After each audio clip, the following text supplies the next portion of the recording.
Hey guys, how you doing today? I am Captain Foley. I feel a bit ill. Don't know if I can work on Trekyards for maybe a day, maybe a month, maybe 6 months, maybe a year until season 3. I don't know. You tell me. We don't know. There's no proof. There's no evidence. I don't know. Or did you stub your toe or something? You're not sure how long you're gonna be I out. don't. Stuart, I had a massive catastrophic failure. All my systems failed, but I was still able to walk to hospital. It was very confusing. Sure you didn't get dragged or towed to the hospital? Who knows? Anyway, what we're going to be talking about today is the Enterprise from Discovery. Yes. We know it encountered some damage due to something, which we'll theorize a little bit in this episode. But exactly how extensively damaged is it that it needs to be in dry dock or being repaired for an extensive amount of time? So much so that Pike has been assigned to be captain of Discovery. And meanwhile, on Vulcan, there's some captain standing there with his bags and in front of a transporter going, "Where's my ride?" So they decided to not even, sorry, dude, Pike's here. He's better than you, and his ship is screwed. So Pike, there you go. There's your ship. How extensively damaged is the Enterprise? That's what we're going to kind of talk about today. It's worth making a small production note here that they introduced the Enterprise at the end of season 1 as a let's do something cool at the end. It wasn't written from day one, or it wasn't even written from the middle of the season. It was written about, 4 episodes left. They Johnny designed the ship. It was built, and the scene added. So it was an extra on top. Originally, the season was going to end with Giorgio's Section 31 scene, but they decided to do something more positive. Now, when they designed that scene, they had no idea it was going to be in season 2. Whatever Alex Kurtzman said that in an interview recently. It was just there as a hook. No idea.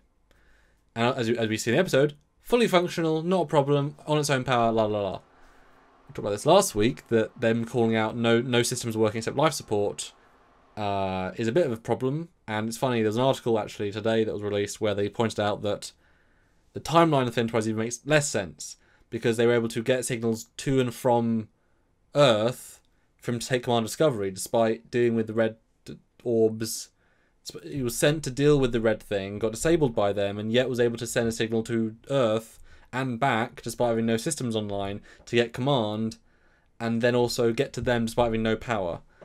It was never designed well, and it was just like we're going to throw it in, then we're going to get rid of it. So you can tell they didn't think it through properly. We're hoping that the idea of the red thing is an Iconian thing, and the probe stopped them, like from TNG. That would be an obvious, easy way of solving it, although again, they still got signals off and all that jazz. So that's the information we have. They scanned the red thing, had critical system failure, yet still got to places and, again, doesn't quite connect. Now, if it is linking to that TNG, then it's Iconian. They're very badly gone, although a system restart fixed them. But they're a different era, might be different. But we didn't see anything in the show, and again, Alex Kurtzman noted that they added damage to the nacelle we couldn't see, because that's the only place they could damage a ship that wasn't visible in season 1. So there's very little sort of evidence, knowledge to show how damaged it is. I mean, it hasn't got carbon scoring, the nacelles aren't blown off. I mean, what we see is a pretty functional looking ship at all points.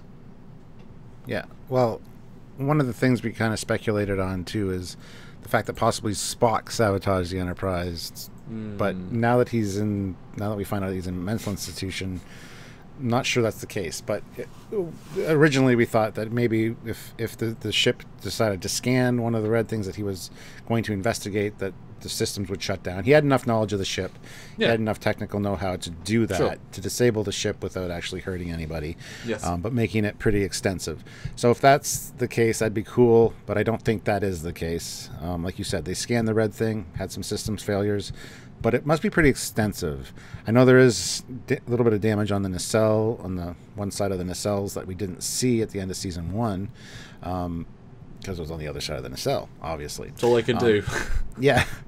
So is it just a simple case of replacing some warp coils? But no, maybe not, because all the systems were down except for life support.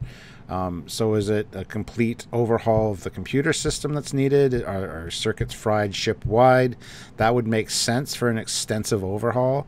Reconfigure the insides, make them look like TOS. I don't know, but for a ship to be out of service that long, like usually you'd think a couple weeks.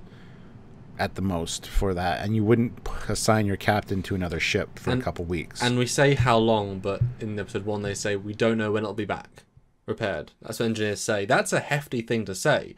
I mean, even Trip and Scotty could give you a sort of rough estimate, and if their captain pushed them and say, oh yeah, I haven't injured a few hours, few days, few weeks, but to not have any idea implies they don't know what the problem is, which is interesting in and of itself.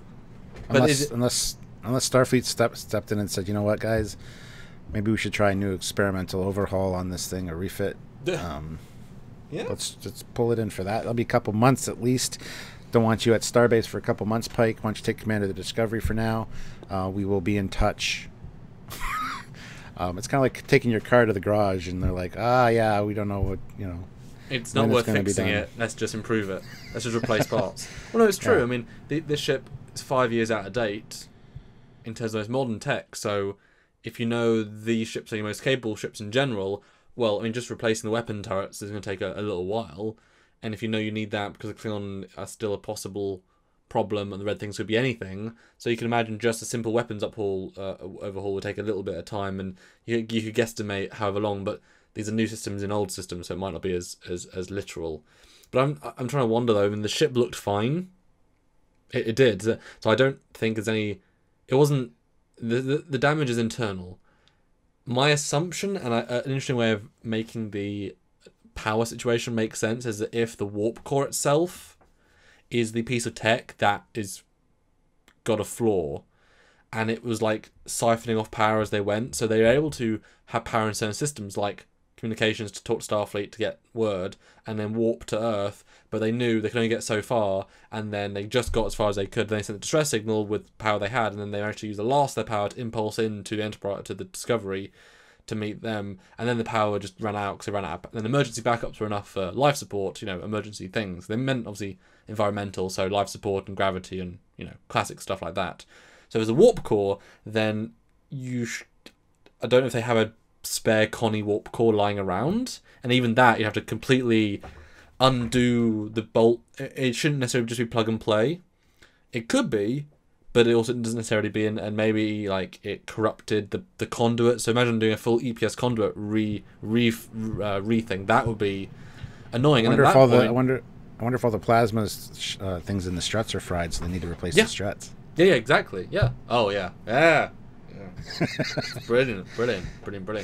Yeah, exactly. And then if you're doing that already, if you already have to replace all the internal major circuitry conduits and the warp core and the antimatter storage, you might as well. I mean, it has to be like 2 months. You might as well redo the engine, the weapons. That'll take another 6 weeks, a different crew. So, I mean, I can see it being like we're gonna give it a facelift as well as a fix. But I feel like the warp core, because the computer system, same thing.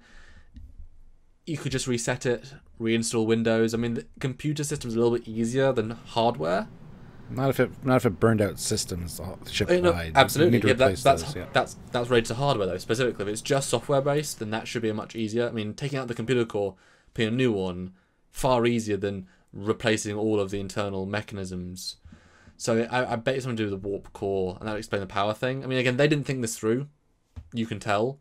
And even if they knew they were going at the end of the season, they wouldn't have wrote that episode 1. So when they were, and also we know different showrunners. So wherever the first 2 people wanted to go at the end of the season, who wrote the first 3, doesn't necessarily mean they're going to follow that by the end. All that being said, we know that number 1, Rebecca Romaine, she shows up and talks to Pike. It looks like in a mess hall, probably Discovery's mess hall. Yeah. It's probably going to be an update on the ship. So there we might learn some information when she does finally show up. She'll be like, such and such systems were restored, but we still have to do this. Yep. I think it's going to be one of those kind of conversations where it's just an update conversation. In which case we'll find out all the answers to this. But we wanted to speculate on it first because really, for them to assign the captain to a different ship, there's got to be something rather major going on repair-wise, because it's not going to be just a couple weeks. It's got to at least be a couple months, possibly more. So we just don't know what happened to it. I do like the Spock sabotaging it theory, but now hearing that he turned himself into a psychiatric ward, I was kind of like, that's probably not the case. Whereas if he was out trying to find these things actively and didn't want Enterprise to get in harm's way or didn't want them to stop him, I could see him sabotaging the ship, which would have made a lot of sense. But I don't think that's the case anymore. So anyway, I just wanted to throw that out there because it was worth talking about. Well, that's a whole heap of the fun of this, is analysing, is thinking, because, you know, we can go back at the end of season 2 and be like, yep, we were fully wrong, fully right. You know, I love listening to our, you know, when we both said it's Tyler Vock. It's like, and it's like, you know, here are our genuine first reactions, like, yeah, we thought that at the time. You know, it's nice to talk it through, and we're definitely evolving our opinions as we go through these discussions, because we're having to talk about it and make content for you guys. It has to be in depth and thought through and stuff. But yeah, I can definitely, if they want to earn even more fan points, then at the end of season 2, you need to change the uniforms to new ones, and you need to have the Connie be shown to be those 3 or 4 linking parts to the original Enterprise. Make that one, like they've promised 2 years in a row. By the end of the season, it'll link more to Prime. That has been direct quote promises. So therefore, there is some sense of that.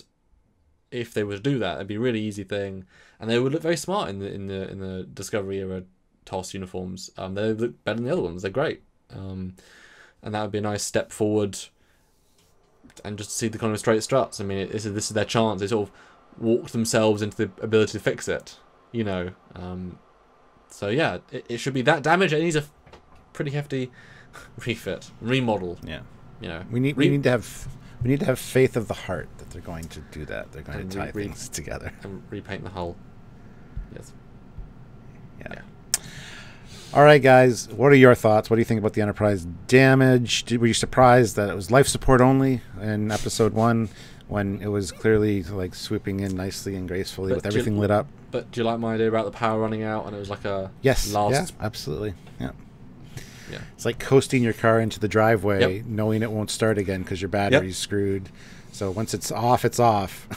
Yep. I can still turn on the air conditioner though. Yeah. All right. Yeah. No, roll out the window. Yeah. Space window. But anyway. So what do you guys think? Put your comments down below. As always, we love reading your comments, and we love seeing the discussions down there. If you want to have more discussions like that, by all means, head on over to our social media. We have our Facebook page. Great community there. Great conversations about ships and tech and all that cool stuff. So check that out. And by all means, share the video around. Don't forget to like and subscribe, and click the notification icon so you get more updates from us. But Stuart, tell us about Patreon, because I want to know what you think about Patreon. Patreon. Very important. Helps us on a monthly basis. It's kind of the backbone of our support. But not only that, you can go over to Trekyards at Hotmail. No, you're making me do it now. Trekyards.com. Click the donate button. You can donate that way. Or join us for our live discussions. We have many live discussions a week where you can join us, put your 2 cents worth in. Literally, you can super chat, throw us some money, get your comment read, and get to interact with us and have good discussions as well. So there we go. I just did the whole outro, everything. You didn't have to do anything because the commander is broken. The commander is broken. Nice. He said so at the beginning. So I need to, refit him, and he'll be back for the next episode. But if you do want to help as well, just share. It's free. I said share already. I know, but I'm broken. I'm just saying the free option again, just so everyone reiterates. It's fine to share and support. And sorry, guys. I'll fix him up, and in the meantime, I'll still be your captain. So anyway, talk to you later. Bye, guys.